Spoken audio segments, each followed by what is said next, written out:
హల్లెలూయా.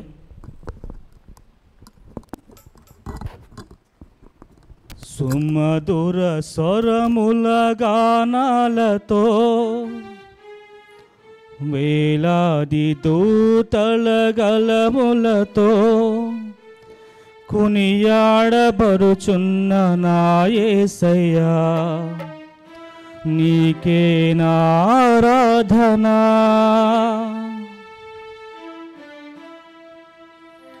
సుమధుర స్వరముల గానాలతో వేలాది దూతల గళములతో కొనియాడబడుచున్న నా యేసయ్యా, నీకే నా ఆరాధన.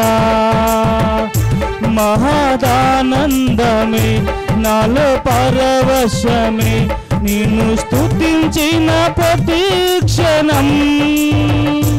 మహదానందమే నాలో పరవశమే నిన్ను స్తుతించిన ప్రతి క్షణం. సుమధుర స్వరముల గానాలతో వేలాది దూతల గళములతో కొనియాడబడుచున్న నా యేసయ్యా, నీకే నా ఆరాధన.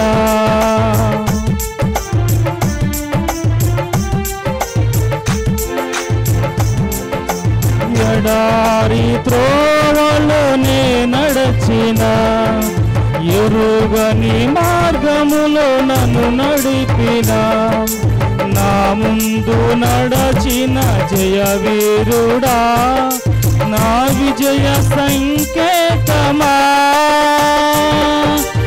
ఎడారి త్రోవలోనే నడచిన ఎరుగని మార్గములో నన్ను నడిపిన, నా ముందు నడచిన జయవీరుడా, నా విజయ సంకేతమా. నీవే నీవే నా ఆనందము, నీవే నీవే నా ఆధారము, నీవే నీవే నా ఆనందము, నీవే నా ఆధారము. సుమధుర స్వరముల గానాలతో వేలాది దూతల గళములతో కొనియాడబడుచున్న నా యేసయ్యా, నీకే నా ఆరాధన.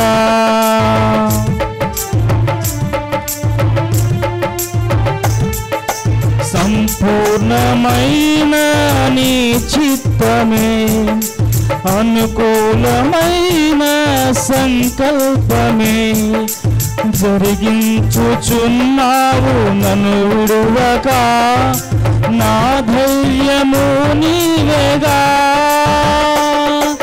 సంపూర్ణమైన నీ చిత్తమే అనుకూలమైన సంకల్పమే జరిగించుచున్నావు నన్ను విడువక, నా ధైర్యము నీవేగా.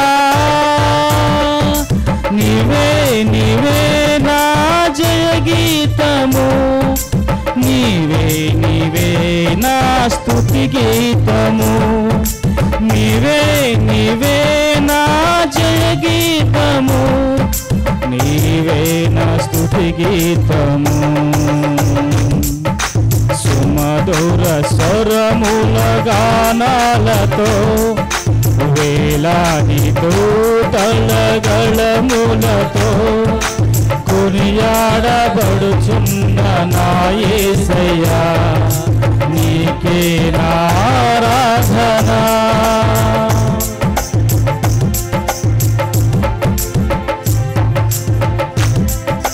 వేలాది నదులన్నీ నీ మహిమను, తరంగపు పొంగులు నీ బలమును, పర్వత శ్రేణులు నీ కీర్తినే ప్రకటించుచున్నవెగా.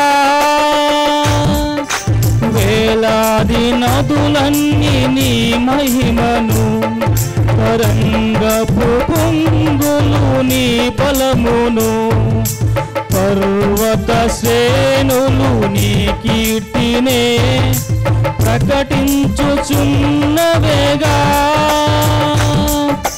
నీవే నీవే నా అతిశయము, నీకే నీకే నా ఆరాధన. నీవే నీవే నా అతిశయము, నీకే నా ఆరాధన. సుమధుర స్వరముల గానాలతో, వేలాది దూతల గళములతో కొనియాడబడుచున్న నా యేసయ్యా, నీకే నా ఆరాధన. హల్లెలూయా.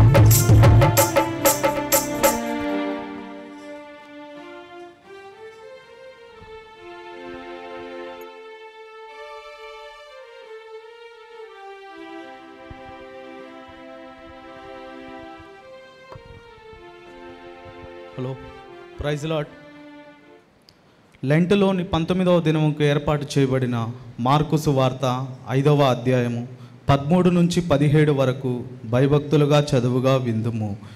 యేసు వాటికి సెలవీయగా ఆ పవిత్రాత్మతలు వానిని విడిచి పందులలో ప్రవేశించెను.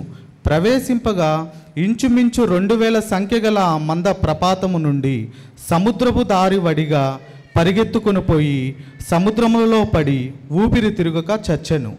ఆ పందులు మేపుచున్నవారు పారిపోయి పట్టణములోను గ్రామములలోను ఆ సంగతి తెలియజేసిరి. జనులు జరిగినది చూడవెళ్ళి యేసునొద్దకు వచ్చి, సేన అనుదయ్యములు పట్టినవాడు బట్టలు ధరించుకొని స్వస్థచిత్తుడై కూర్చుండి ఉండుట చూచి భయపడిరి. జరిగినది చూచిన వారు దయ్యములు పట్టిన వానిని కలిగిన స్థితియు పందులు సంగతియు ఊరి వారికి తెలియజేయక తమ ప్రాంతములు విడిచిపొమ్మని వారాయనను బతిమాలు కొనసాగిరి. ఆమెన్. దయప్రజలారా, మన మధ్యలో శ్రీమతి లీలామేరి గారు ప్రార్థన చేశారు. లీలామేరి గారు వాక్యం దేవుడు మనతో మాట్లాడినట్లు ప్రార్థన చేశారు. ఇది ఇక్కడ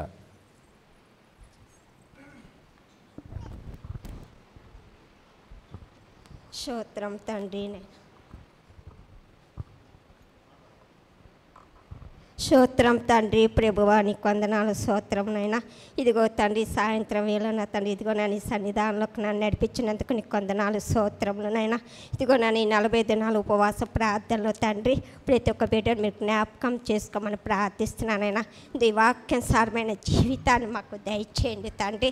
ఆ విధంగా మేము నడుచుకునేలా కృపను మాకు దయచేయనైనా. దాని సారము తండ్రి మేము బలపరచడానికి, దాని సారంగా మేము నడుచుకొని జీవించడానికి మాకు సహాయం దయచేయండి. ఇదిగో నన్ను మా సంఘ కాపని మీరు మీ కాపుదల భద్రపరచుకోండి.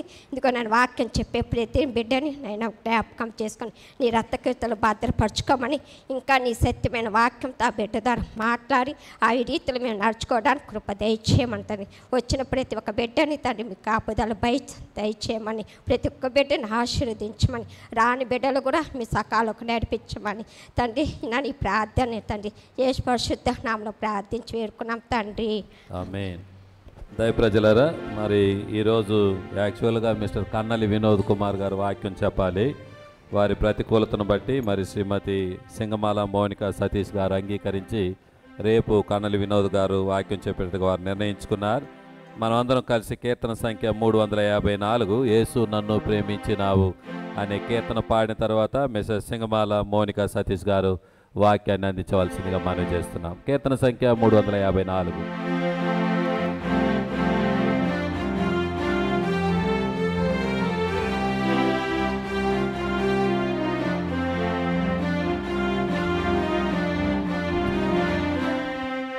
యేసు నన్ను ప్రేమించినావు, పాపినైనా నన్ను ప్రేమించినావు.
చేయబడదు ಎಲ್ಲ ಕಾರ್ಯములేపు దివ్యంబులైయుండగా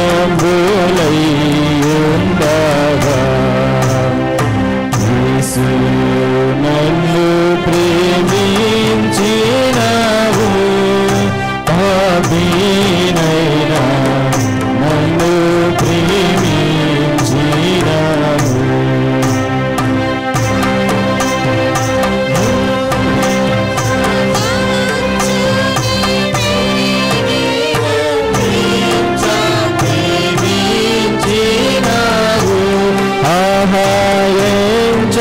సఖ్యము గాని మంచినాలు పెంచి ప్రేమించినావు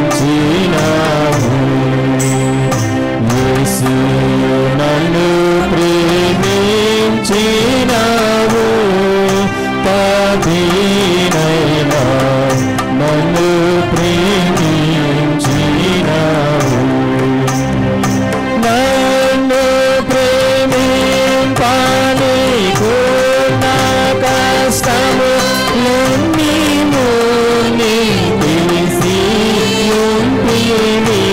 తెలిసి నన్ను ప్రేమింపాలి నా కారణమీదు అన్న తెలియదు చిత్రము యేసు నన్ను ప్రేమించినావు అయినా నన్ను ప్రేమించినావు నా వంటి నరుడొకడు నన్ను ప్రేమించిన నా వలన బలముడు ఆహా నీ వంటి పూజ్యునికి నా వంటి పాపితో దేవాలంబేది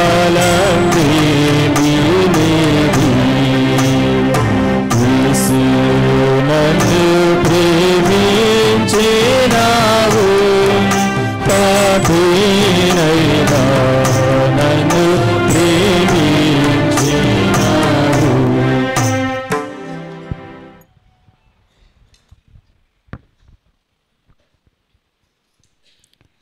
ప్రైజ్ ద లార్డ్.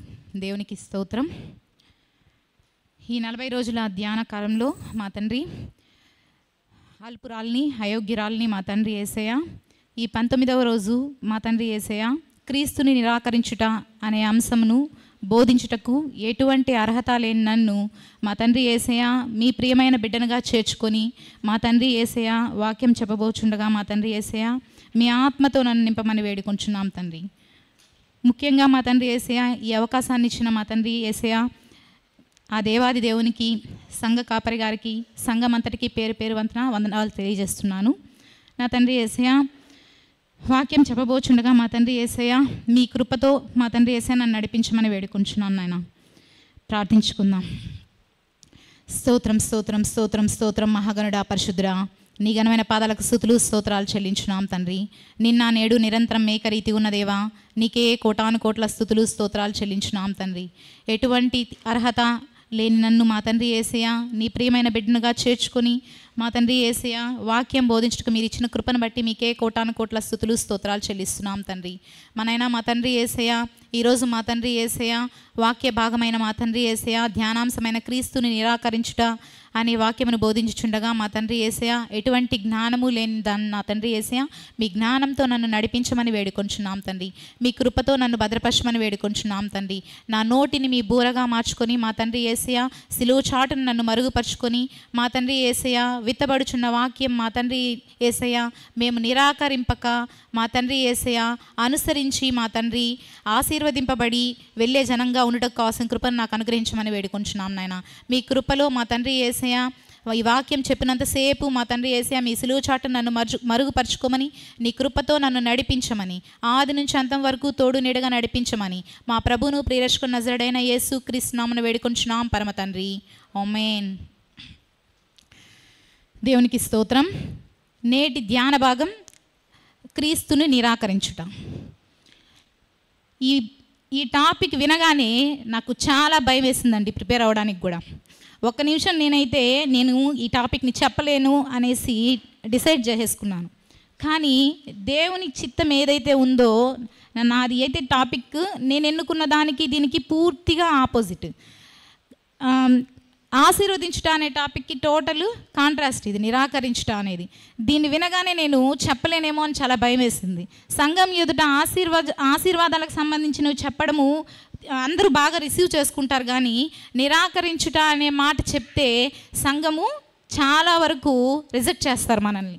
కానీ దేవుని చిత్తం నాకు ఈ టాపిక్ చెప్పాలని ఉందేమో, అందుకే ఈ టాపిక్ వచ్చిందని నేను అనుకుంటున్నాను. ప్రియ సంగమా, క్రీస్తుని నిరాకరించుట. ఫస్ట్ నిరాకరించుట అంటే ఏందో తెలుసుకుంటాం. నిరాకరించుట అంటే అర్థం ఏంటి? అంగీకరించకపోవడం, అభ్యంతరపరచటం, నమ్మకపోవడం, విశ్వసించకపోవడం. ఇలా మనము బైబిల్ పరంగా చూస్తే ఎన్నో అర్థాలు మనము నిరాకరించుట అనే దానికి మనము తీసుకోవచ్చు. అయితే ఇక్కడ క్రీస్తుని నిరాకరించుట అనే మన ధ్యానాంశం బట్టి చూస్తే ఇక్కడ క్రీస్తుని నిరాకరించిన వారుగా ఉన్నారంట. ఎవరు క్రీస్తుని నిరాకరించిన వారుగా ఉన్నారో ఈరోజు మనము తెలుసుకుందాం. ఈ నేటి వాక్యంలో మార్కు సువార్త 5వ అధ్యాయంలో మనము సహోదరుడు నవీన్ కుమార్ గారు వాక్యం చాలా చక్కగా చదివారు. దానిలో భాగంగానే మనం ఈరోజు యేసయ్య గెరాసేనుల దేశంలోనికి రాగానే అక్కడ ఒక అపవిత్రాత్మ పట్టిన మనుష్యుడు యేసయ్యకు ఎదురుగా వచ్చి దూరం నుంచే చూసి పరిగెత్తుకొని వచ్చి ఆయనకు నమస్కారం చేసి, యేసు, సర్వోన్నతుడు అయిన దేవుని కుమారుడా, నాతో నీకేమి, నన్ను బాధపరచకుమని దేవుని పేరిట నీకు ఆనపెట్టుచున్నానని బిగ్గరగా కేకలు వేశాను. అంటే ఈ సందర్భం ఏం జరుగుతుంది అక్కడ? యేసయ్య గెరాసేనుల దేశంకి వచ్చాడు. అక్కడికి వచ్చినప్పుడు యేసయ్య చేసిన అద్భుతాలు, ఆశ్చర్యకార్యాలు అందరూ చూశారు. కానీ యేసయ్యని చూడడానికి జనాలు రాలేదంట. ఫస్ట్ ఎవరు వచ్చారంట? అపవిత్రాత్మ పట్టిన మనిషి యేసయ్య శక్తిని తెలుసుకొని ఆయన దగ్గరికి మొదటగా వచ్చినట్లుగా మనం చూస్తున్నాం.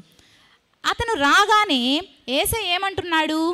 8వ వచనం చూసినట్లయితే, అపవిత్రాత్మ ఈ మనిషిని విడిచిపోమ్మని వానితో చెప్పాను. అంతేకాకుండా యేసయ్య అతన్ని ఏమని అడుగుతున్నాడు? నీ పేరేంటి అని అడుగుతున్నాడు. అతను సేన అని చెప్పినట్లుగా మనం చూస్తున్నాం. అంటే ఇక్కడ అపవిత్రాత్మ, సేన అనగా మేము అనేకులం అనే అర్థం అని కూడా చెప్పబడింది. అంటే ఆ అపవిత్రాత్మ పట్టిన మనిషి ఒకడు కాదు, ఎక్కువ మంది.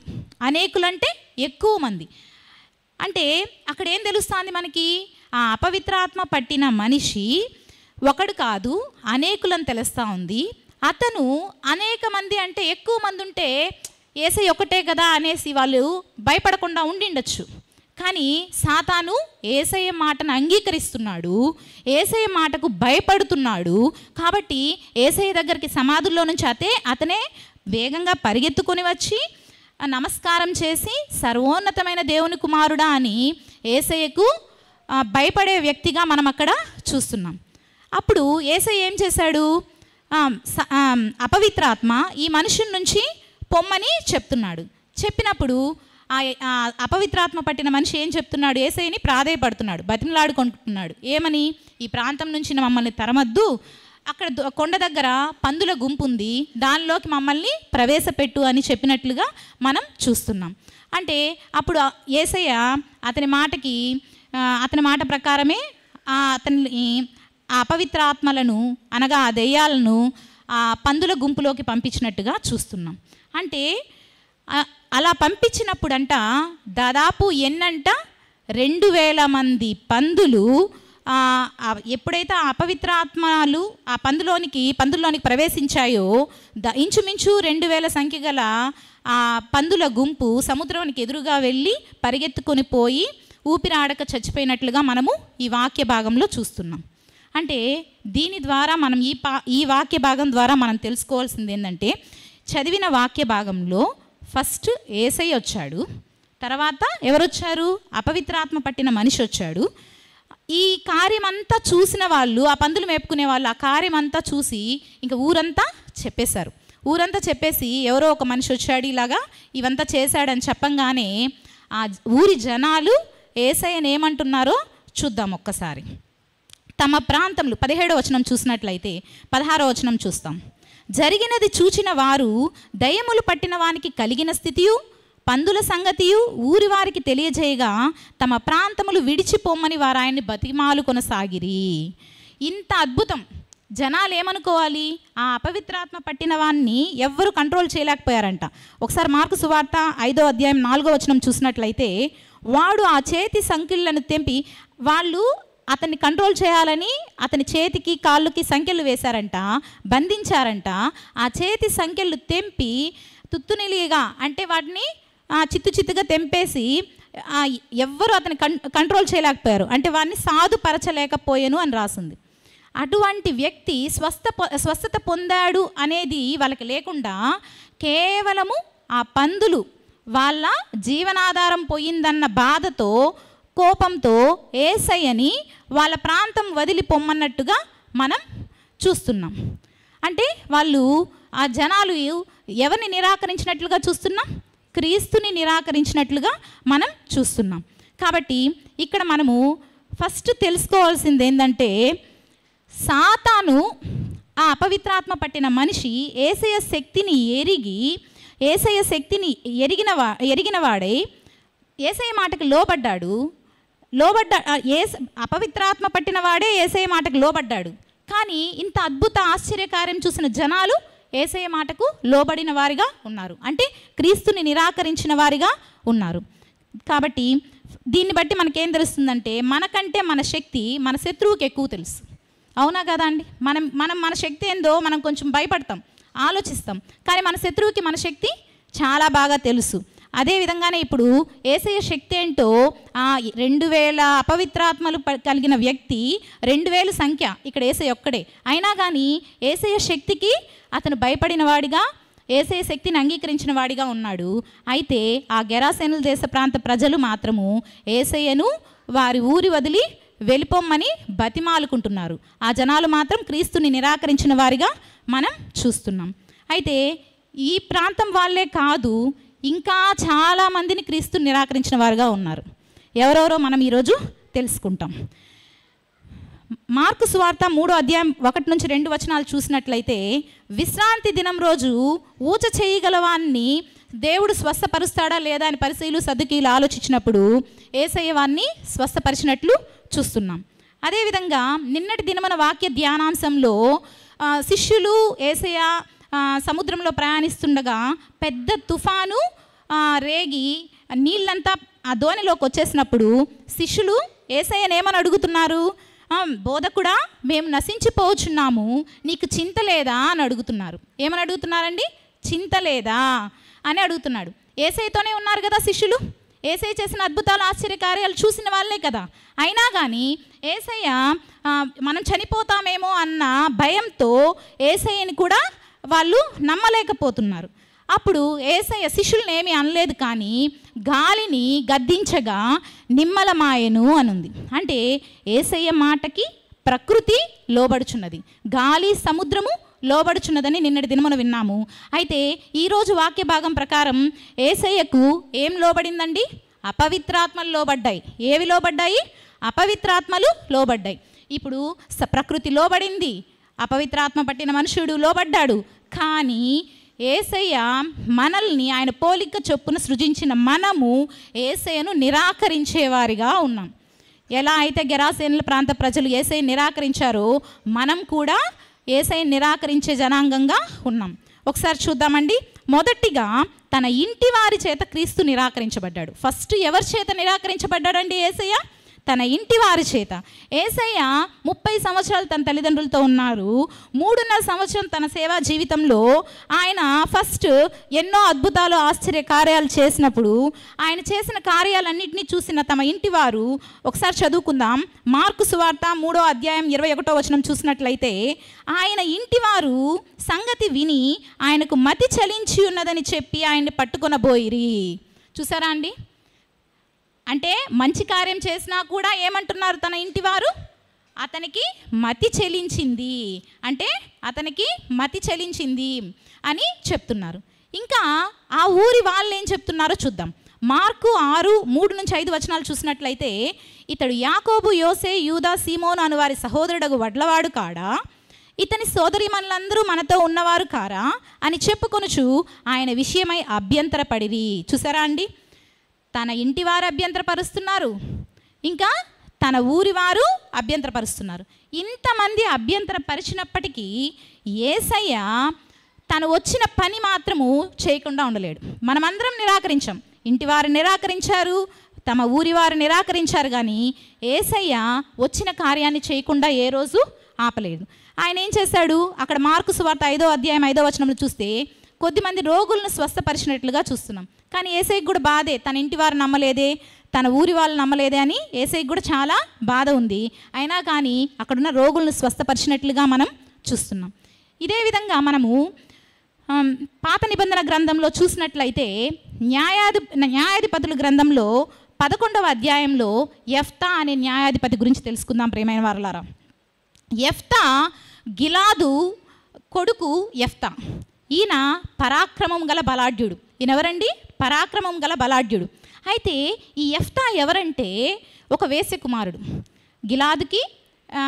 గిలాదు తండ్రి, కానీ వేశ్యకు పుట్టిన కుమారుడు ఎవరు? యెఫ్తా. అయితే గిలాదుకి కొద్ది రోజుల తర్వాత తన భార్యకి పిల్లలు పుట్టడంతో ఆ పిల్లలు ఏం చేస్తారంటే యెఫ్తాని తమ్ముడిగా అంగీకరించకపోవడంతో ఏం చేస్తారంటే మా తండ్రి ఆస్తిలో నీకు భాగం లేదు అని చెప్పేసి యెఫ్తాని ఏం చేస్తారు? తరిమేసినట్లుగా మనం వాక్య భాగంలో చూస్తున్నాం. అంటే అతను వేశ్య కుమారుడు అయినందున అతనికి తన తండ్రి ఆస్తిలో భాగం లేదని తరిమేసినట్టుగా చూస్తున్నాం. అంటే అక్కడ తన ఇంటి వారు ఏం చేశారు? యెఫ్తాని నిరాకరించారు. ఏం చేశారండి? నిరాకరించారు. అయితే జ్ఞాపకం చేసుకోండి ప్రియమైన వారలారా, మనల్ని మన ఇంటి వారు నిరాకరించవచ్చు, మన సంఘం నిరాకరించవచ్చు, సమాజం నిరాకరించవచ్చు, కానీ దేవుడు ఏ రోజు మనల్ని నిరాకరించలేదు. యెఫ్తా జీవితంలో కూడా అదే జరిగింది. అయితే ఎప్పుడైతే యెఫ్తా అక్కడి నుంచి వెళ్ళి టోబు దేశానికి వెళ్ళిపోయాడో ఇశ్రాయేలీలపైకి అమోనీయులు యుద్ధానికి వచ్చారు. ఎవరు వచ్చారండి? అమోనీయులు. ఇక్కడ మనకి యెఫ్తా పరాక్రమం గల బలాఢ్యుడు, అంటే మంచి యుద్ధ నైపుణ్యం కలిగిన వ్యక్తి. అయితే ఇతను లేకపోయేసరికి ఆ అమోనీయులను వాళ్ళు ఏం చేయలేకపోయారు? గెలవలేకపోయారు. ఇప్పుడు ఏం చేస్తున్నారు? ఎవరైతే, ఏ జనాలైతే, ఏ వాళ్ళ కుటుంబం వాళ్ళైతే అతన్ని మా తండ్రి ఆస్తిలో భాగం లేదని చెప్పి పంపించేశారో వాళ్ళే యెఫ్తా దగ్గరికి పోయి ప్రాధేయపడుతున్నారు. యెఫ్తా నువ్వు రా, ఈ విధంగా అమోనీయులు మన మీదకి యుద్ధానికి వచ్చారు, నువ్వు వాళ్ళని ఎట్లయినా గెలవాలి అనేసి యెఫ్తాని పిలిచినట్లుగా మనం చూస్తున్నాం. నువ్వే మాకు అధిపతిగా ఉండు, నువ్వే మాకు అధికారిగా ఉండు అని చెప్పినట్లుగా చూస్తున్నాం. అప్పుడు చూసారా అండి, ఆ జనాలే వద్దన్నారు వేశ్య కుమారుడని. ఎప్పుడైతే అమోనీయులు యుద్ధానికి వచ్చారో అప్పుడు పనికిమాలిన యెఫ్తా, అప్పుడు పనికిరాని యెఫ్తా ఇప్పుడు వాళ్ళకి ఎలా ఉపయోగపడ్డాడు? అవునా కదా అండి? కాబట్టి అయితే దేవుని చేతిలో యెఫ్తా ఉన్నాడు, దేవుని కార్యంలో ఎవరున్నారు? యెఫ్తా ఉన్నారు. కాబట్టి యెఫ్తా వాళ్ళ మాటకి లోపడి అక్కడికి వచ్చినట్లుగా చూస్తున్నాం. అయితే యెఫ్తా పరాక్రమం గల బలాఢ్యుడే. ఆయన శక్తినైతే ఆయన నమ్ముకోలేదు. ఏం చేస్తున్నాడో చూద్దాం. న్యాయాధిపతులు 11వ అధ్యాయం 30వ వచనంలో చూసినట్లయితే యెఫ్తా యెహోవాకు మొక్కుకొనెను. ఎట్లనగా, నీవు నా చేతికి అమ్మోనీయులను నిశ్చయంగా అప్పగించిన ఎడలా నేను అమ్మోనీయుల నుండి క్షేమంగా తిరిగి వచ్చినప్పుడు నన్ను ఎదుర్కొనుటకు నా ఇంటి ద్వారం నుండి బయలుదేరి వచ్చినదేదో అది యెహోవాకు ప్రతిష్ఠితమగును, మరియు దహన బలిగా అర్పించెదను అని చెప్తున్నాడు. చూసారా అండి, ఎప్పుడు కూడా మనం మన స్వశక్తిని నమ్ముకోకూడదు, మనకున్న ధనాన్ని నమ్ముకోకూడదు, మనకున్న శక్తిని నమ్ముకోకూడదు. కానీ ఎప్పుడైతే మనం దేవుని నమ్ముకుంటామో దేవుడు చేసే అద్భుత కార్యాలను మనం రుచి చూచేవారిగా ఉంటాం. ఇప్పుడు యెఫ్తా జీవితంలో కూడా అదే జరిగింది. యెఫ్తా తన స్వశక్తిని నమ్ముకోలేదు, కానీ మొదటగా యుద్ధానికి పోయే ముందుగా ఏం చేస్తున్నాడు? యెహోవాకు మొక్కుంటున్నాడు. నీవు అమోనీయుల మీద నాకు జయాన్నిగా ఇచ్చినట్లయితే నేను తిరిగి వచ్చినప్పుడు నా ఇంటి ద్వారానికి ఎదురుగా ఏది వస్తే నేను దాన్ని నీకు ప్రతిష్ఠిత చేస్తాను, దహన బలి చేస్తాను. తర్వాత ఏం జరిగిందో మనకు తెలుసు. వాళ్ళ కుమార్తె ఒక్కదానొక కుమార్తె ఎదురొస్తుంది, ఆమెను ఆయన దహన బలిగా అర్పించినట్లు మనం చూస్తున్నాం. కాబట్టి దీని ద్వారా మనం ఏం తెలుసుకున్నాం? యెఫ్తా తన ఇంటివారు తన్ని నిరాకరించినప్పటికీ దేవుని కార్యంలో దేవుని చేతిలో యెఫ్తా ఉన్నాడు కాబట్టి యెఫ్తా ఆ ప్రాంతానికి న్యాయాధిపతి అయినట్లుగా మనం చూస్తున్నాం. అయితే యేసయ్య కూడా తన ఇంటి వారు నిరాకరించారు, కానీ తన తల్లి బాధ్యతను యేసయ్య మరువలేదు. సిలువలో తను మూడో మాటగా చెప్పాడు కదా అండి, యోహాను సువార్త 19:26-27 ప్రకారం, యేసు తన తల్లియు తాను ప్రేమించిన శిష్యుడు దగ్గర నిల్చుండుట చూచి, అమ్మ ఇదిగో నీ కుమారుడు అని తన తల్లితో చెప్పాను. తర్వాత శిష్యుని చూచి, ఇదిగో నీ తల్లి అని చెప్పాను. ఆ గడియ నుండి ఆ శిష్యుడు ఆమెను తన ఇంట చేర్చుకొను. ఇక్కడ తన ఇంటి వారు క్రీస్తుని నిరాకరించారు, కానీ తన తల్లి బాధ్యతను యేసయ్య సిలువలో కూడా మర్చిపోలేదు. కాబట్టి యేసయ్య ఎక్కడ కూడా నిరాకరించినట్లుగా మనం చూడలేదు. రెండవదిగా, ఫస్ట్ తన ఇంటి వారు క్రీస్తుని నిరాకరించారు. రెండవది ఎవరు నిరాకరించారంటే, అద్భుతాలు ఆశ్చర్యకార్యాలు చూసిన పొందిన జనులు యేసయ్యని నిరాకరించిన వారుగా ఉన్నారు. అవునా కాదా అండి? దాదాపు 4 సువార్తల్లో 20 సూచక క్రియలు అద్భుత కార్యాలు చేశాడు దేవుడు. చనిపోయిన ముగ్గురిని తిరిగి లేపాడు, చూపు లేని వారికి చూపునిచ్చాడు, ఊచ చేయగల వారిని స్వస్థపరిచాడు, పక్షవాయువు కలిగిన వారిని స్వస్థపరిచాడు. ఇలాగ చెప్పుకుంటూ పోతే ఎన్నో అద్భుతాలు ఆశ్చర్యకార్యాలు చూసిన పొందిన జనులు యేసయ్యను నిరాకరించినట్లుగా చూస్తున్నాం. మార్కు సువార్త 3-8 చూసినట్లయితే, యేసయ్య అద్భుతాలు ఆశ్చర్యకార్యాలు చేస్తున్నాడని తెలిసి ఎక్కడెక్కడి నుంచో జనాలు వస్తున్నారు. ఎక్కడెక్కడ యూదయ నుండి, యెరూషలేం నుండి, ఇదుమన నుండి, యోర్దాను యువతల నుండి, ఇంకా తూరు సిదోను, ఇలా మొత్తం చుట్టుపక్కల ప్రాంతాలు ఎక్కడ యేసయ్య ఉంటే అక్కడికి వచ్చి ఆయన వాక్యం విన్నారు. ఆయన ద్వారా ఏ ఏ ప్రయోజనాలు అయితే పొందారో అవన్నీ పొందుకున్నారు. చివరిగా యేసయ్య ఏ తప్పు చేయకపోయినా కూడా యేసయ్యను సిలువ వేయమని చెప్పిన జనాలు కూడా వాళ్ళే. మార్కు సువార్త 15-11-12 చూసినట్లయితే, జనులు గుంపుగా కూడి వచ్చి బరబ్బాను విడుదల చేయమని కేకలు వేసి యేసయ్యను సిలువ వేయమని చెప్పినట్లుగా చూస్తున్నాం. చూసారా? బరబ్బా పెద్ద బందిపోటు దొంగ. బందిపోటు దొంగ అంటే మనుషుల్ని చంపిన కిరాతకుడు. ఆయన్ని విడుదల చేయమంటున్నారంట. ఏ తప్పు చేయని ఎంతోమందికి స్వస్థత కార్యాలు చేసిన యేసయ్యని వాళ్ళు సిలువ వేయమని చెప్పినట్లుగా చూస్తున్నాం. చూసారా? ఇంత అద్భుతాలు ఆశ్చర్యకార్యాలు చేసిన జనాలు, చూసిన జనాలు యేసయ్యని ఇప్పుడు ఏమంటున్నారు? సిలువ వేయమని చెప్తున్నారు, బరబ్బాని విడుదల చేయమని చెప్తున్నారు. చూసారా ప్రియమైన వారలారా? ఇంతమంది ఇన్ని అద్భుతాలు పొందుకున్న వారు యేసయ్యని సిలువ వేయమన్నట్టుగా చూస్తున్నాం. అయినప్పటికీ యేసయ్య వాళ్ళపైన కోపళ్ళ ఏమంటున్నాడు? లూకాసు వార్త 23-34 చూసినట్లయితే వాళ్ళు చేసిన తప్పుల్ని కూడా క్షమించేస్తున్నాడు. యేసు ఏమంటున్నాడు? తండ్రి, వీరేమి చేయుచున్నారో వీరెరుగరు గనుక వీరిని క్షమించమని చెప్తున్నాడు. ఏం చెప్తున్నాడండి? వీళ్ళు ఏం చేస్తున్నారో వాళ్ళకి తెలియదు, వాళ్ళ తప్పుని క్షమించమంటున్నారు. మనమైతే ఎవరైనా కానీ మనల్ని కానీ ఒక మాట అంటే ఖచ్చితంగా మనం 10 అనుకునేసి మనం ఏం చేస్తామండి? ఖచ్చితంగా వాళ్ళపైన కోపం చూపిస్తాం. నేనైనా చూపిస్తాను. అవునా కాదు? ఎవరైనా మనం చూపిస్తాం. కానీ యేసయ్య ఏ తప్పు లేకపోయినా సిలువ వేయమని చెప్పినా, సిలువలో అంత బాధపడుతున్నా కూడా వీళ్ళు చేసిన తప్పులన్నింటినీ క్షమించమని చెప్తున్నాడు. ఫస్ట్గా తన ఇంటి వారిని నిరాకరించారు. అద్భుతాలు ఆశ్చర్యకార్యాలు చూసిన పొందిన జనులు యేసయ్యని నిరాకరించారు. మూడవదిగా యేసయ్య తన శిష్యుని చేత నిరాకరించబడ్డాడు. 3.5 సంవత్సరం తన శిష్యులు ఎప్పుడు యేసయ్యతోనే ఉన్నారు కదండి. అయితే యేసయ్యని జనులే కాదు, వాళ్ళ ఇంటి వాళ్ళే కాదు, ఎవరు కూడా నిరాకరించారంట? తన శిష్యులు కూడా నిరాకరించారంట. మనకందరికీ తెలుసు, పేతురు 3 సార్లు యేసయ్యని నేను ఎరుగను అనేసి చెప్పినట్టుగా చూస్తున్నాం. పేతురు యేసయ్యతో ఎక్కువగా ఉన్న శిష్యులు ఎవరా అంటే పేతురు, యాకోబు, యోహాను. ఎక్కడికి వెళ్ళినా రూపాంతరం జరిగినప్పుడు కూడా వాళ్ళ ముగ్గురు ఉన్నారు. అంత అద్భుత ఆశ్చర్య కార్యాలను చూసిన పేతురు ఏమంటున్నాడు? యేసయ్యని నేను ఎరుగను అని ముమ్మారు చెప్తున్నాడు. మత్తయి 26:74-75 చూసినట్లయితే, అందుకు అతడు ఆ మనుషుని నేను ఎరుగనని చెప్పి శపించుకొనుటకును ఒట్టు పెట్టుకొనుటకును మొదలుపెట్టెను. వెంటనే కోడి కూసెను. కాబట్టి ఆ ముందు రోజు మనకందరికీ తెలుసు, నేను చావనన్నా చనిపోతాను, జైలు కన్నా వెళ్తాను, కానీ నిన్ను వదలను అన్నాడు. ఎవరు? పేతురు. కానీ ఆ సమయం వచ్చినప్పటికీ పేతురు 3 సార్లు యేసయ్యని నాకు తెలియనే తెలియదు అన్నట్టుగా మనం చూస్తున్నాం. కానీ ఆ పేతుర్ని యేసయ్య ఏం చేస్తున్నాడండి? క్షమించాడు. మనతో ఉన్నవాళ్ళు ఎక్కడికైనా మన దగ్గరకు వచ్చి ఈ వ్యక్తి నీకు తెలుసా అంటే తెలియదంటే మనకి ఎంత బాధ అవుతుంది. ఏదైనా ఒక ఫంక్షన్కి వెళ్తాము, మనల్ని సరిగ్గా రిసీవ్ చేసుకోకపోతే మనకి ఎంత బాధ అవుతుంది. అయితే ఇక్కడ యేసయ్యతో 3.5 సంవత్సరం ఉన్న వ్యక్తి యేసయ్యని ఇక్కడ తెలియదు అంటున్నాడు. ఏమంటున్నాడు? యేసయ్య నాకు తెలియదు అంటున్నాడు. అయినా కానీ అయితే ఇక్కడ ఏం జరిగిందంటే పేతురు ఆ మాట అన్న తర్వాత పశ్చాత్తాపంతో యేసయ్యని ప్రాధేయపడి వేడుకున్నట్టుగా మనం చూస్తున్నాం. కాబట్టి తప్పులు చేయని వాళ్ళు ఎవ్వరూ ఉండరండి. మనిషి అన్న తర్వాత తప్పు చేయకుండా ఎవరైనా ఉంటారా?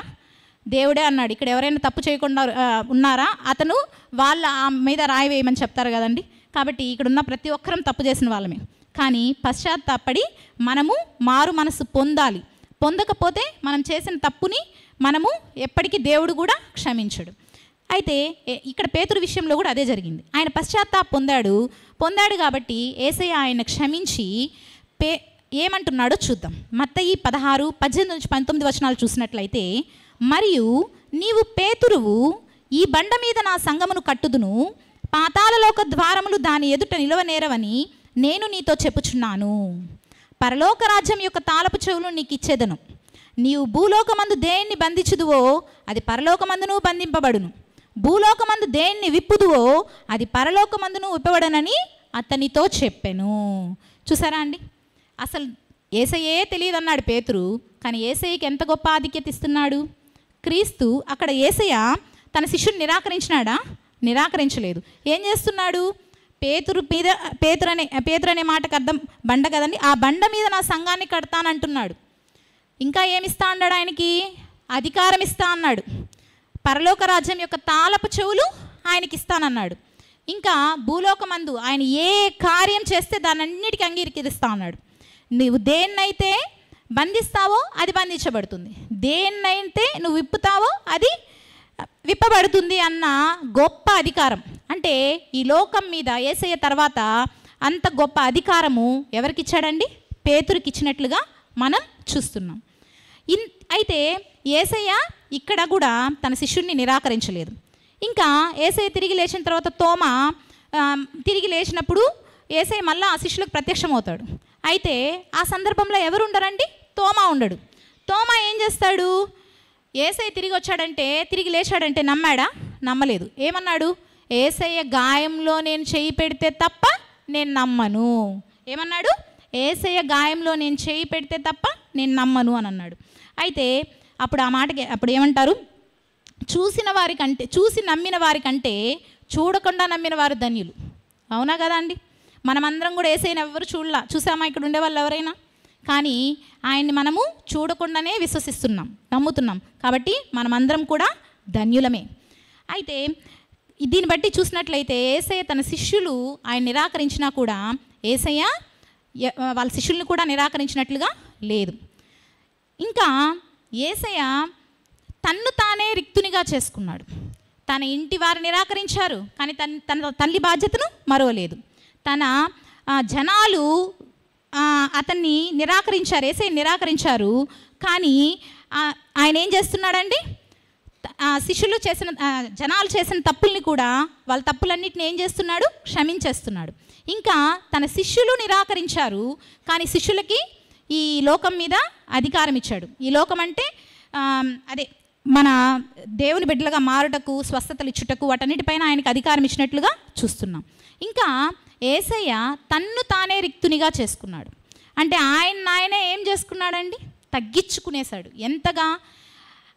పరలోకంలో ఉండవలసిన యేసయ్య నా పాపముల నిమిత్తం మానవునిగా వచ్చి మానవ రూపమెత్తి దాసుని పోలిక చొప్పున ఆయన ఉండి ఆయన తన్ను తానే రిక్తునిగా చేసుకున్నాడు. ఎలా రిక్తునిగా చేసుకున్నాడు? ఆయనే నిరాకరించుకున్నాడు. అంటే ఆయన ఎంతగా తగ్గించుకున్నాడంటే యేసయ్యని సిలువ వేసేటప్పుడు యేసయ్య పైన ఉమ్మి వేశారు.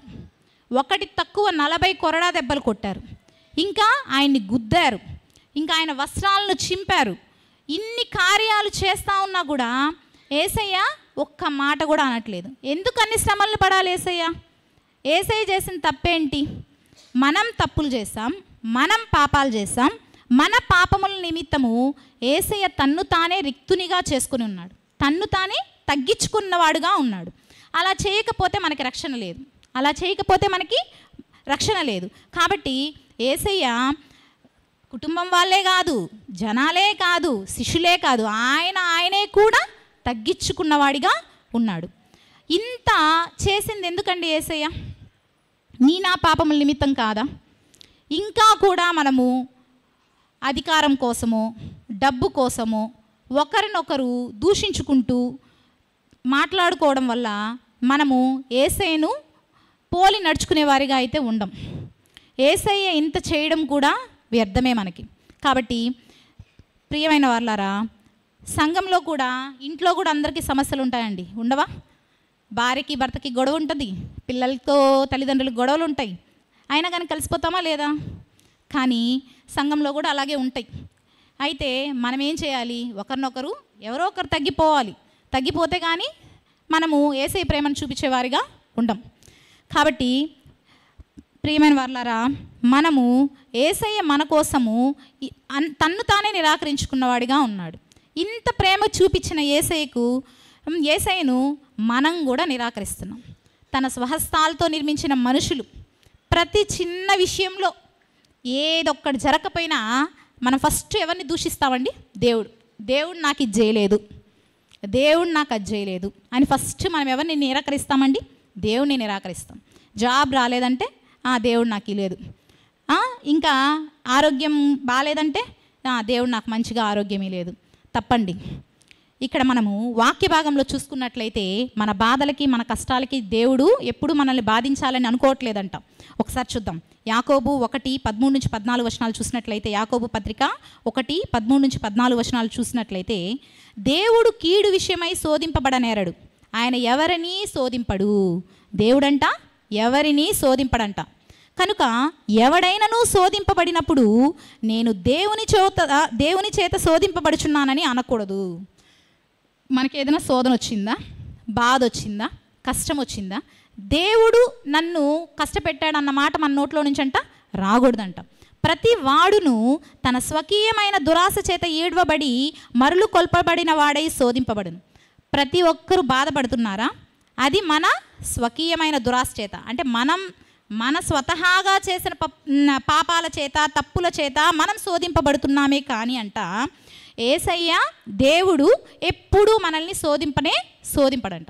ఒకవేళ మన జీవితంలో మనకి ఏదైనా కష్టం వచ్చిందంటే అది ఖచ్చితంగా ఎవరి పని? సాతాను పని. ఎవరి పని? సాతాను పని. సరే, ఒకవేళ శోధన వచ్చేసింది. ప్రతి ఒక్క మనిషికి శోధన వస్తుంది. కష్టం లేకుండా ఎవరైనా ఉన్నారా ఇక్కడ? ఎవ్వరు లేరు. ప్రతి ఒక్కరికి వాళ్ళకి తగిన శ్రమ, వాళ్ళకి తగిన కష్టం అనేది ఖచ్చితంగా ఉంటుంది. అయితే దేవుడు అంటున్నాడు, 1 కొరింథీ 10:13 చూసినట్లయితే, సాధారణంగా మనుషులకు కలుగు శోధన తప్ప మరి ఏదియూ మీకు సంభవింపలేదు. దేవుడు నమ్మదగిన వాడు, మీరు సహింపగలిగినంత కంటే ఎక్కువగా ఆయన మిమ్మల్ని శోధింపబడనీయడు. అంతేకాదు, సహింపగలుగుటకు ఆయన శోధనలో కూడా తప్పించుకుని మార్గమును కలుగచేయును. హల్లెలూయా, స్తోత్రం తండ్రి. ఒకవేళ శోధన వచ్చేసింది, ఆ శోధనలో మనం సహించినంత మట్టుకే ఆయన మనకి శోధన ఇస్తాడంట. అబ్బా, ఇదే నాకెందుకు వచ్చింది, నాకే ఇలా ఎందుకు జరిగింది అని మనం అనుకుంటాం. ఏదైనా చిన్న గాయమైందనుకో, నాకే ఎందుకు జరిగింది ఇలాగా, అందరూ బాగున్నారే, మనకే ఎందుకు ఇలా జరిగింది అని మనం అందరం సామాన్యంగా అనుకుంటాం. అయితే యేసయ్య ఏం చెప్తున్నాడు అక్కడ? మనం సహించగలిగినంత మట్టుకే శోధన మనకు వస్తుంది. అవునా కదా అండి? ఒక చిన్న ముళ్ళు గుచ్చుకుంటేనే మనం వెలవెల్లాడిపోతామే. యేసయ్యని సిలువ పైన 3 మేకులతో, అవునా, తలకి ముళ్ళ కిరీటం పెట్టారా? ఒక ముళ్ళు గుచ్చుకుంటేనే ఆ ముళ్ళు బయట వచ్చేంత వరకు అల్లాడిపోతాము. అలాంటిది తలకి ముళ్ళ కిరీటం పెట్టారు, చేతులకి కాళ్ళకి మేకులు కొట్టారు. చనిపోయాడా లేదా అని చూద్దామనేసి పక్కలో బల్లాన్ని కూడా గుచ్చినట్లుగా మనం చూస్తున్నాం. నా పాపముల నిమిత్తము మనమైతే పాపం చేసాం, మనకి శోధన తప్పదు. యేసయ్య ఏం పాపం చేశాడు? అయినా కానీ యేసయ్య మన పాపముల నిమిత్తము దేవునికి మనకి సమాధానకర్తగా యేసయ్య రక్తం చిందిస్తే కానీ మనకి పాప క్షమాపణ అనేది జరగదు. కాబట్టి యేసయ్య నా పాపముల నిమిత్తము మన కోసం సిలువమానుకి అప్పగించబడ్డాడు. యోబు జీవితాన్ని చూసుకున్నట్లయితే, యోబు జీవితంలో మనకు క్లియర్గా తెలిసిపోద్ది. యోబు కుటుంబానికి దేవుడు ఏమేశాడంటండి? కంచె వేశాడు. నా కుటుంబానికి కూడా దేవుడు కంచె వేస్తున్నాడు. నా కుటుంబానికి కూడా దేవుడు ఏం వేస్తున్నాడండి? కంచె. అయితే యోబు సమృద్ధి గలవాడు, ఆయనకి ఏమీ తక్కువ లేదు. అప్పుడు సాతాన్ అంటా ఉంది, యోబుకి అన్నీ ఇచ్చావు కాబట్టి యోబు నిన్ను స్తుతిస్తున్నాడు, నీకు అర్పణలు చెల్లిస్తున్నాడు, యోబుకి కానీ ఆయన నుంచి అన్నీ తీసేస్తే కదా తెలుస్తుంది అని సాతాను దేవుడి దగ్గర పోయి యోబుని గురించి చెప్పినట్లుగా చూస్తున్నాం. అయితే యోబు అంటే అక్కడ ఆ సోదన్ని యోబుకి ఇచ్చింది ఎవరు? దేవుడా సాతానా? ఎవరండి? సాతాను. అవునా కదా? దేవుడైతే యోబుకి కష్టం కలిగించాడా? అక్కడ కూడా సాతాను ఏం చేస్తుంది? దేవుని పర్మిషన్ అడుగుతోంది. మన జీవితంలో ఏదైనా శోధన కలిగిందా, బాధ కలిగిందా, అక్కడ దేవుడు ఇంకా రెట్టింపు కార్యాన్ని మన జీవితంలో చేస్తాడని తెలుసుకోవాలి. ప్రియ సంగమా, మా జీవితాల్లో కూడా చాలా బాధలు, శోధనలు, వేదనలు చాలా మేము అనుభవించాం. అయితే ప్రతి ఒక్క బాధ, వేదన తరువాత మేము రెట్టింపుగా ఆశీర్వదింపబడిన వారిగా ఉన్నాం. ఎందుకంటే దేవుడు మా జీవితంలో ఊహించని కార్యాలు చేశాడు. కాబట్టి మనకి శోధన వచ్చినప్పుడు, బాధ వచ్చినప్పుడు మనం దేవునితో ఎక్కువగా ఉంటాం. అవునా కదా అండి? మనకి అన్నీ ఉన్నాయనుకో, దేవుణ్ణి మనం గుర్తెరుగుతామా? ఎరగం, వస్తాం పోతాం. అదే కానీ మనకు కష్టం వచ్చిందనుకోండి, బాధ వచ్చిందనుకోండి, దేవునితో ఎక్కువ ఉంటాం. ఫోన్ పక్కన పెట్టేస్తాం, మనుషుల్ని పక్కన పెట్టేస్తాం, ఎక్కువగా వాక్యాన్ని ధ్యానిస్తాం, ఎక్కువగా దేవుడు మనతో మాట్లాడాలనుకుంటాం. ఎప్పుడైతే ప్రియ సంగమా మనము దేవుడు మనతో మాట్లాడేంత వరకు మనం వేచి చూడాలి. ఎలా దేవుడు మనతో మాట్లాడతాడు? దేవుడు పాత నిబంధన గ్రంథంలో అయితే అందరితో మోషేతో మాట్లాడాడు.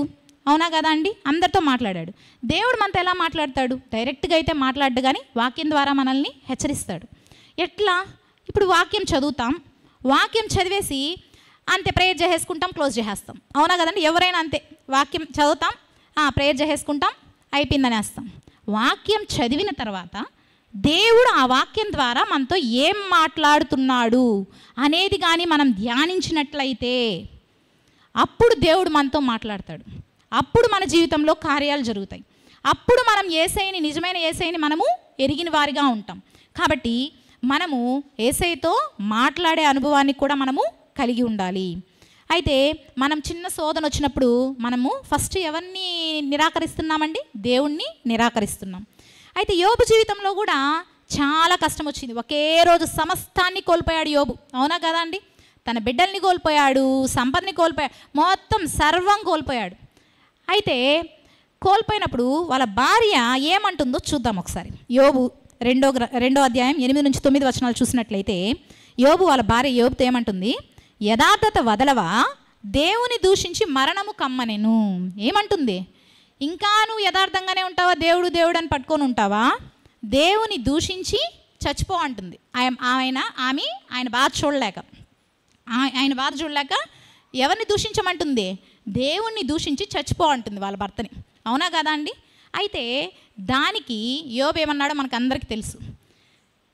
దేవుడు ఆశీర్వదిస్తే మేలు చేస్తే పొందుకుంటామా, కీడైతే పొందుకోమా? కాబట్టి మనము దేవుడు మేలు చేస్తే ఎంతగా దేవుని స్తుతించామో, కీడు జరిగినప్పుడు కూడా మనమంట అంతగానే స్తుతించాలంట. యోబు గ్రంథం మొత్తంలో యోబు కష్టపడినట్టు ఎవరు కష్టపడలే బైబిల్ గ్రంథంలో.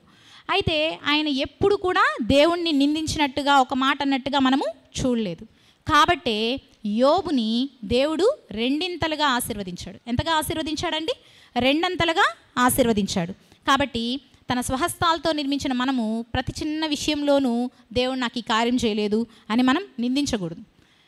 దేవునికి తెలుసు మనకి ఇది జరగాలనుకుంటున్నాము, అంతకంటే శ్రేష్టమైన ఈవుల్ని దేవుడు మనకిస్తాడు.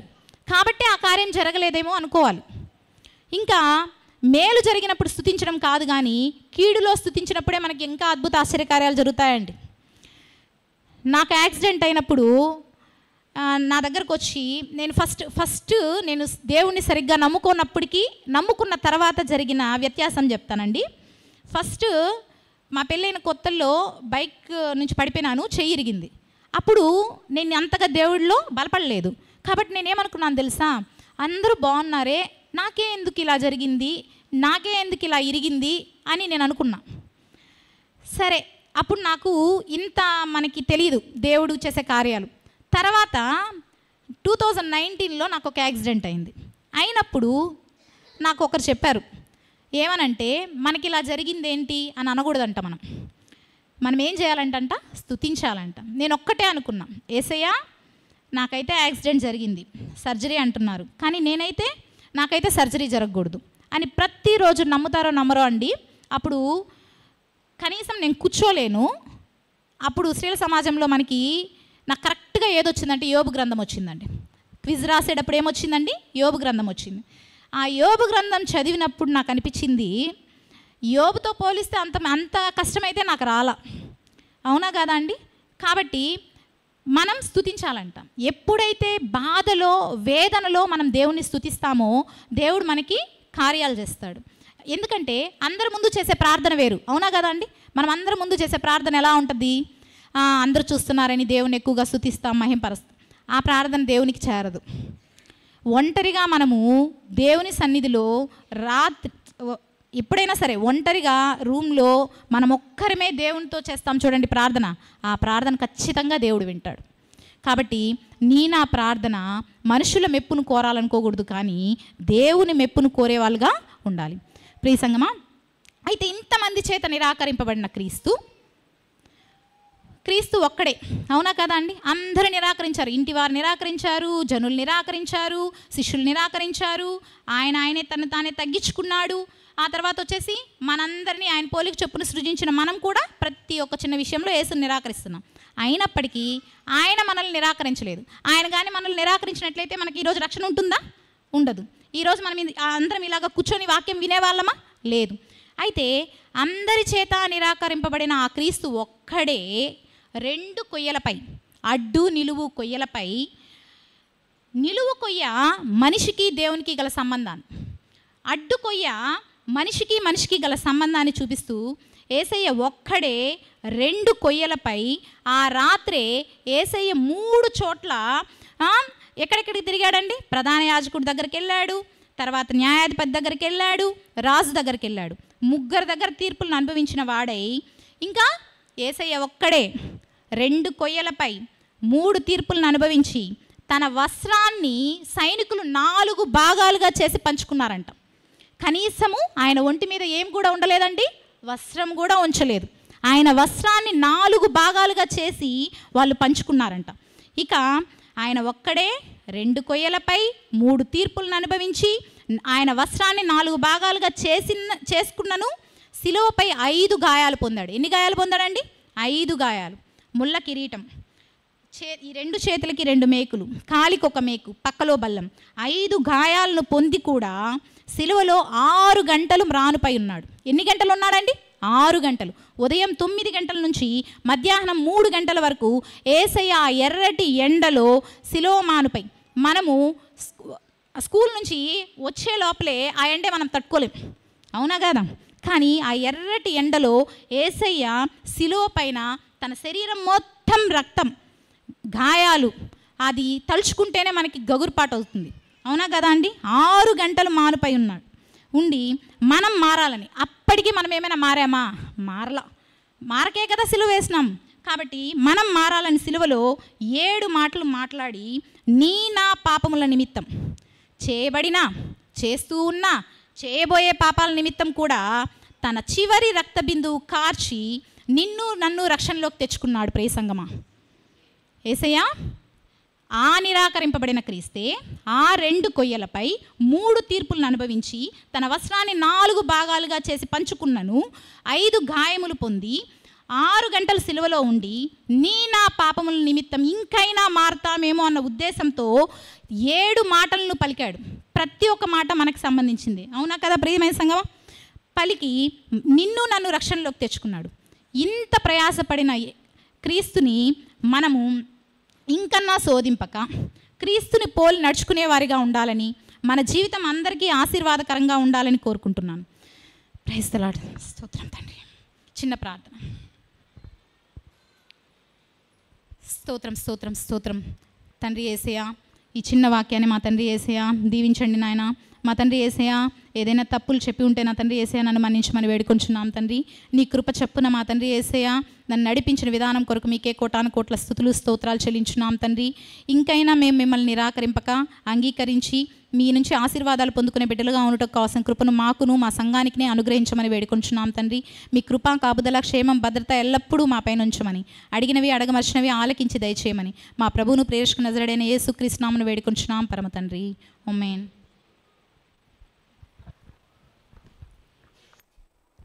దై ప్రజలారా, రేపు మన అంశం క్రీస్తు ఆశీర్వాదం. రేపు మన అంశం క్రీస్తు ఆశీర్వాదం. మార్క్స్ వార్త 6వ అధ్యాయము 33 నుండి 44 వరకు. వాక్యం చదువువారు మిసెస్ మించల శ్వేత సునీల్, వాక్యం చెప్పువారు మిస్టర్ కన్నలి వినోద్ గారు. అలాగే ఈరోజు తన జన్మదినాన్ని జ్ఞాపకం చేసుకున్నవారు శ్రీమతి కన్నలి ప్రేమావతి వినోద్ గారు, మిస్టర్ నంగనేటి నవీన్ కుమార్ గారు, కుమారి యసిక గ్రాండ్ డాటర్ ఆఫ్ స్టీఫన్ గారు, మిస్టర్ పి సునీల్ కుమార్ గారు ల్యాంకో ఇంజనీర్. వీరందరికీ సంఘ పక్షాన జన్మదిన శుభాకాంక్షలు తెలియజేస్తున్నాం. ప్రభు సదా సంవత్సరం అంతా ఆశీర్వదించి కాపాడునుగాక. దయప్రజలారా, మరి స్టీఫన్ గారు చిన్న hair cutting shop, barber shop పెట్టుకొని ఉన్నారు. ఆయన తీర్మానం ఏంటంటే 40 రోజులు వచ్చిన కొత్తలో మరి వాళ్ళ కుమారుడు అశోక్ కుమార్, వారి కోడలు కళ్యాణి గారికి బిడ్డలు లేరు. ఆ 40 రోజుల్లో ఆయన ప్రార్థన చేసుకుని 40 రోజులు ప్రార్థన చేసుకొని ఈ సంవత్సరం నా కొడుక్కి బిడ్డ పుట్టాలి సార్ అని. అప్పుడు గర్భం ధరించి పుట్టినటువంటి బిడ్డ ఏసిక. ఆ ఏసిక మార్చి 6వ తేదీ పుట్టింది. నా ప్రాణం ఉన్నంత వరకు ఆ రోజున నేను మరి దేవునికి కార్యం చేయాలి, భోజనం పెట్టాలన్నది మరి సుబ్రహ్మణ్యం స్టీఫన్ గారి తీర్మానం. చాలా తక్కువ ఆదాయంలో కూడా నేను తీసుకున్న తీర్మానంలో నేను తప్పకుండా పెట్టాలని. గత సంవత్సరం ఇదే రోజు 6వ తేదీ చర్చికి వచ్చిపోయిన తర్వాత ఆయనకు హార్ట్ స్ట్రోక్ వచ్చింది. ఇక లేదేమో అని పరిస్థితుల్లో మరలా దేవుని కృపను బట్టి బలం పొంది స్టంట్ వేయబడి ఈరోజు మంచిగా మన మధ్యలో మరి కృతజ్ఞుడై ఈ మధ్యలో ఉన్నారు. తన అల్లుడు గారు ధనంజయ గారు కూడా చాలా సిక్ అయ్యారు. సంఘం ప్రార్థన చేసింది. కుటుంబ సభ్యులందరూ కూడా క్షేమంగా మన మధ్యలో ఉన్నారు. మరి మనవరాలి జన్మదిన సందర్భంగా ప్రభు అనుగ్రహించాడనే కృతజ్ఞత మన అందరినీ కూడా ప్రోత్సహించడానికి ఆహారాన్ని అందించినటువంటి శ్రీ స్టీఫన్ గారికి, వారి కుటుంబం గారికి, సుబ్రహ్మణ్యం గారికి, వారి కుటుంబానికి సంఘపక్షాన వందనాలు తెలియజేస్తున్నాం. అలాగే నంగనేటి నవీన్ కుమార్ గారు మరి తన జన్మదినం ఈరోజు, తన జన్మదిన సందర్భంగా అందరూ కూడా స్వీట్స్ను అందజేస్తున్నారు. వారికి కూడా వందనాలు. దేవుడు వారిని దీవించునుగా. దయ ప్రజలారా, నిజంగా మరి అన్నీ కూడా ఇది వదిలేసినారు అని చెప్పడానికి లేకుండా అంశములో ఏం చెప్పాలో అన్న విషయాన్ని చాలా స్పష్టంగా మరి చెప్పారు. మరి చాలా పూర్వీకంగా మన యథార్థంగా తీసుకుంటే పూర్వీక తరతరాల క్రైస్తవులు కూడా మరి మోనికా గారి ద్వారా ఒక సవాలే ప్రియమైన వాళ్ళరా. మరి వాక్యం చెప్పడం, తక్కువ సమయంలో వాక్యం చెప్పే స్థితికి ఎదగడం అనేది యథార్థంగా నేనెందుకు చెప్పకూడదు, నేనెందుకు ప్రార్థన చేయకూడదు, నేనెందుకు అలా మారకూడదు అని తీసుకోవాల్సినటువంటి విషయాలు మనకు ఎంతో ఉంది ప్రియమైన వాళ్ళరా. తక్కువ కాలంలో వాక్యాన్ని చదివి వాక్యం చెప్పే స్థితికి ఎదగడం అనేది దేవుడిచ్చినటువంటి మహాభాగ్యం. విశేషంగా మరి అప్రిషియేట్ చేస్తూ ఉన్నాం. అలాగే వారు చెప్పినటువంటి గొప్ప మాట ప్రేమలు నాకు చాలా అద్భుతమైన మాట. నేను కూడా అదే అనుకుంటున్నాను. ఒక సాతాను దేవుని శక్తిని గ్రహించింది కానీ మేలును అనుభవించి మేలును రుచి చూసిన ఈ మనుష్యుడు మంచిని యేసును గ్రహించలేకపోయాడే అన్నది పెద్ద మాట. అది చాలా చక్కగా అన్నారు 15వ వచనంలో. మరి ఆ సేన దయ్యం స్వస్థ చిత్తుడై తన బట్టలు వేసుకొని కూర్చోనట్టు చూసి భయపడి యేసుని తరిమినారంట. ఒరే, ఇన్ని రోజులు మనుషులను తరుము కొట్టినప్పుడల్లా వీడికి ఎక్కడ విడుదల అని చెప్పే రోజులు పోయి మనుషులతో కలిసే మనిషిగా మారాడే అని యేసు నువ్వు రావాలా, మా ఊరికి రావాలా, ఇంకా ఇట్లా దయ్యాలు, కనబడని దయ్యాలు చాలా ఉన్నాయి, తరము కొట్టాలని కోరుకోవడం వేడుకోవడం పోయి బాగు చేసిన యేసుని తరిమినటువంటి జాతిగా ఆ గరాసీనుల ప్రాంతం మనకు కనబడుతుంది. అట్లా యేసు చాలాసార్లు నిరాకరింపబడ్డాడు అని చాలా చక్కగా ఎట్ట నిరాకరింపబడ్డారు. సుధకు ఒక మాట, సంఘం యేసు నిరాకరించింది ఎట్లా? ఆయన తగిన జీవితంలో తెలియక మన స్వార్థపూరితమైన గొడవలతో యేసుని మనం నిరాకరించలేదా? యథార్థంగా ఆ మాటలన్నీ సంఘం మాట్లాడాలి. అప్పుడే అవన్నీ కూడా అడ్రస్ చేస్తేనే ప్రేమైన వాళ్ళరా. కాబట్టి అలా చెప్పుకోవడం ద్వారా అవును మైకేల్ బాబాను నేను ఎట్లా నిరాకరించానని నన్ను నేను సరి చేసుకోవడానికి కారణం అవుతుంది ప్రేమైన వాళ్ళరా. మన అందరం కూడా మన గుణాల చేత యేసు నిరాకరించట్లేదా?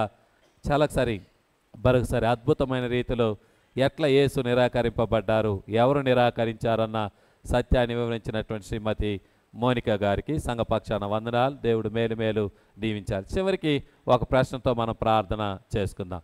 యేసు ఎందుకు నిరాకరింపబడ్డాడు? యేసు ఎందుకు నిరాకరింపబడ్డాడు? Why Jesus was rejected? ఎందుకేమా ఏమని చెప్తారా? ఏమా ఆ పాఠంలోనే చాలా చక్కగా ఉంది. నువ్వు బైబిల్లో మరి ఎక్కడ చూసినా ఇదే సత్యం. ఒకటి ఏంటంటే, నిరాకరింపబడిన వారిని అంగీకరించినందుకు యేసు నిరాకరింపబడ్డాడు. సేన ఎవడు? ఊరు వెలుపల తిరుగుతున్నవాడు. నీవు నేను ఎవరు? అంటరాని వారుగా ఊరు వెలుపల ఉన్నవారు. అంగీకరించబడినందున యేసు చాలాసార్లు సమాజంలో నిరాకరింపబడ్డాడన్న సత్యాన్ని ఎక్కడైనా మీరు చూడండి. ఆ సత్యం, ద అండర్లైన్ ట్రూత్. ప్రేమిన వాళ్ళారా, ఎందుకు యేసు నిరాకరింపబడుచున్నారు? నిరాకరింపబడిన జీవితాన్ని అంగీకరించినందుకే. ప్రార్థన చేసుకుందాం. కృపగలిగిన స్వామి, ప్రేమగల నాన్న, పరిశుద్ధుడా, మరొకసారి మాతో మీరు మాట్లాడిన విధానానికై స్తోత్రాలు. నిజంగా ప్రభువా, మమ్మల్ని మేము చూసుకున్నప్పుడు మేము నిరాకరింపబడిన పక్షాన నిలబడినందుకు మీరు నిరాకరింపబడ్డారు.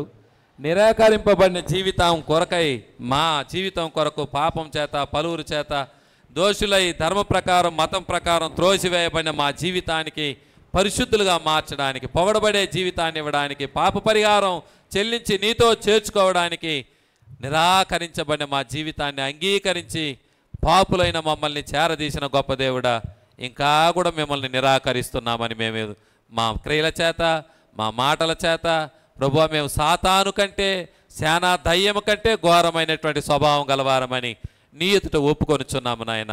మా మనసు మంచిది కాదు నాయన, మా బుద్ధి మంచిది కాదు. ఎంతగా మంచిది కాకపోయినా మమ్మల్ని శుభ్రం చేసి మాకు ఒక స్థావరాన్ని ఇచ్చి, నాయనని స్తుతించే భాగ్యం ఇచ్చి, వాక్యాన్ని ఇచ్చి, అన్ని వసతులు చేకూరిన నిన్ను నిరాకరించే వైపే మేము వెళ్ళాము. కానీ యేసు సమాజంలో అంగీకరింపబడాలా, ఆయన స్తుతింపబడాలా అనటం కంటే నాయన మమ్మును బట్టి నీ నామం తృణీకరింపబడతా ఉంది. నిరాకరింపబడుతున్న వారంగానే మిగిలిపోయినాం. మరొకసారి నాన్న, సాతానుకు ఉన్న జ్ఞానం కూడా, సాతాను దైవశక్తిని గ్రహించి భయం చేత నా దగ్గరకు రావద్దు అని చెప్పింది. అయితే మనుషులు మంచిని చూసి మంచు చేయు వాడిని తృణీకరించారు, నిరాకరించారని కుమార్తె ద్వారా హెచ్చరించిన మాటలకై స్తోత్రాలు చెల్లిస్తూ ఉన్నాం. యేసయ్యా, నిన్ను నిరాకరించు ప్రతి సందర్భం నైనా నా తండ్రి, నైనా మమ్మల్ని మేము మర్చిపోతున్నామన్న విషయాన్ని మరొకసారి గుర్తు చేసినందుకు స్తోత్రాలు. నైనా నా తండ్రి, ఎవరెవరో తృణీకరిస్తున్నారు, లోకంలో యేసయ్యను అంగీకరించట్లేదని ఎవరెవరి గురించో మాట్లాడుతూ ఉన్నాం. చివరికి నాయన ఈరోజు మనమే నిరాకరించుచున్నాం. మనమే బందిపోటు దొంగను కోరుకొని, చెడును కోరుకొని, మంచివాడని యేసును అంగీకరించిన మరి మనమే అన్న మాట మరొకసారి ఉచ్చరించినందుకై స్తోత్రాలు చెల్లిస్తున్నాను. సేవకుడును నన్ను ప్రభువా, సంఘ పెద్దలు, సంఘ బిడ్డలు, నీ కుమార్తెలు, నీ కుమారులు నాయనా తృణీకరింపమని మా జీవితానికి అంగీకారాన్ని ఇచ్చిన గొప్ప స్వామి, మా జీవితాల ద్వారా మీరు పొగడబడడానికి, అంగీకరింపబడే భాగ్యం నాయన, మనస్తత్వం, భక్తి, విశ్వాసం మాలో దయచేయమని ప్రార్థన చేస్తున్నాను. నన్ను వాక్యాన్ని అందించిన కుమార్తె కొరకై స్తోత్రాలు. దీవించండి, ఆశీర్వదించండి. ఆ పట్టుదల కొరకై స్తోత్రాలు నాన్న, ఆ వైరాగ్యం కొరకై స్తోత్రాలు. ఎదగాలి, నిలబడాలి, గెలవాలి అన్నటువంటి తత్వం కొరకు స్తోత్రాలు నాన్న. మేలు మేలు నీకు ఇష్టమైనటువంటి జీవితంలో ఎదగడానికి నాయన, నీ అనేకులను నా ప్రభు తమ వారి మధ్యలో సాక్షిగా నిలిచి అనేకులు యేసు గొప్ప దేవుడని అంగీకరించినట్లు నాన్న నీ బిడ్డను వాడుకొనమని ప్రార్థన చేస్తున్నాను. భర్త బిడ్డలను దీవించండి, సమస్తాన్ని, కుటుంబాన్ని ఆశీర్వదించండి. నాన్న జన్మదినాన్ని జ్ఞాపకం చేసుకున్న బిడ్డల కొరకై స్తోత్రాలు చెల్లిస్తున్నాను. ప్రేమావతి గారిని బట్టి నీకు వందనాలు. దీవించండి, ఆశీర్వదించండి. నవీన్ గారిని బట్టి నా ప్రభు నంగనేటి నవీన్ కుమార్ గారిని బట్టి నీకు స్తోత్రాలు. నాయన సునీల్ గారిని బట్టి నీకు స్తోత్రాలు. బిడ్డలను దీవించండి, ఆశీర్వదించండి. ఆయన ఆరోగ్యము దయచేయండి ప్రభువానికి స్తోత్రాలు. ఇదిగో నాయన యెసికా కొరకై ప్రార్థన చేస్తున్నాం. నాయన ఉపవాస ప్రార్థనలు అంగీకరించి, నాయన గర్భఫలాన్నిచ్చి, శ్రేష్టమైన కాన్పునిచ్చి కుమార్తెను నా తండ్రి మీరు అనుగ్రహించిన గొప్ప దేవుడానికి స్తోత్రాలు. కృతజ్ఞతగా ప్రతి సంవత్సరం నా ప్రాణమున్నంత వరకు ఏదో దేవుడు చేసిన కార్యాన్ని ఈ రీతిగా తెలియచేయాలన్న ఉన్నతమైన ఉద్దేశంతో నీ బిడ్డలు నా ప్రభువా నా తండ్రి స్టీఫెన్ సుబ్రహ్మణ్యం గారు, సతీమణి బిడ్డలు నన్ను అశోక్ గారు, కళ్యాణి గారు, ధనంజయ్ గారు, తన సతీమణి బిడ్డలు అందరి కొరకు ప్రార్థన చేస్తున్నాం. దీవించండి, ఆశీర్వదించండి. వారి మనసును, విశ్వాసాన్ని ఎరుగుదరు. నేను తక్కువ ఆదాయంలో ప్రభు ఆ బిడ్డలు తీసుకున్న నిర్ణయం అది పలు రీతుల్లో ఆశీర్వదింపబడు భాగ్యం దయచేయండి తండ్రి. నీకు స్తోత్రాలు. రక్షక బిడ్డలను దీవించండి నాయన. స్వీట్స్ పలహారాన్ని అందిస్తున్నటువంటి బిడ్డలు నవీన్ కుమార్ గారిని కుటుంబాన్ని దీవించండి ప్రభు. ఆన్లైన్ ద్వారా ఏకీభవిస్తున్న బిడ్డలను దీవించండి. సంఘం చిన్న బిడ్డల నుండి పెద్దల వరకు పేరు పేరు వంతున ఆశీర్వదించండి.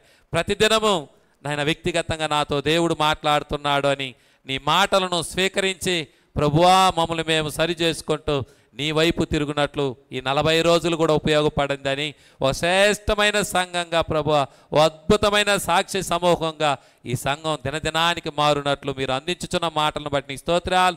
ఆ రీతిగా మారు మనస్సు మాకు దయచేయమని వచ్చిన నీ బిడ్డలందరినీ దీవించి పంపమని యేసు నామములో ప్రార్థన చేయుచున్నాము స్వామి. ఆమేన్. పరలోకమందున మా తండ్రి పరిశుద్ధపరచును నీ రాజ్యం వచ్చునుగా, నీ చిత్తం పరలోకమందు జరుగుచున్నట్లు భూమి అందును జరుగుగా. మనదిన ఆహారం నేడు మాకు దయచేయి. మేడల అపరాధం చేసిన వారిని క్షమించున్న ప్రకారం మా అపరాధం క్షమించు. మమ్మ సోదరులోని తేక దుష్టుని తప్పించు. రాజ్యమును శక్తియు మహిమై నిరంతరం నీవైన స్వామి. ఆమేన్.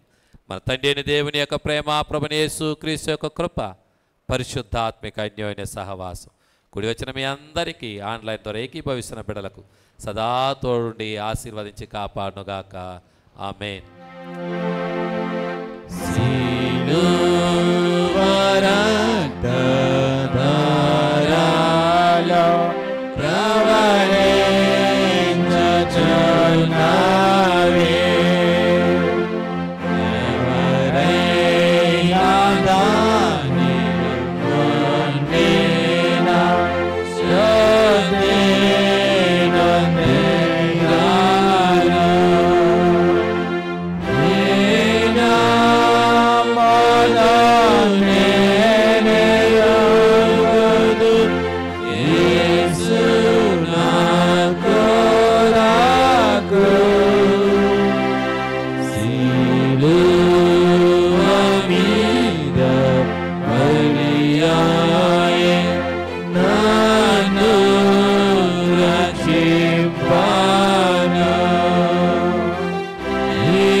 ఆయన చేసిన ఉపకారములు దేనిని మరువము. ఆమేన్. ఆమేన్. దయ ప్రజలారా అందరికీ వందనాలు. దేవుడు మీతో ఉన్నాడు. సమాధానం గల వారై వెళ్ళిరండి. Good night. Thank you.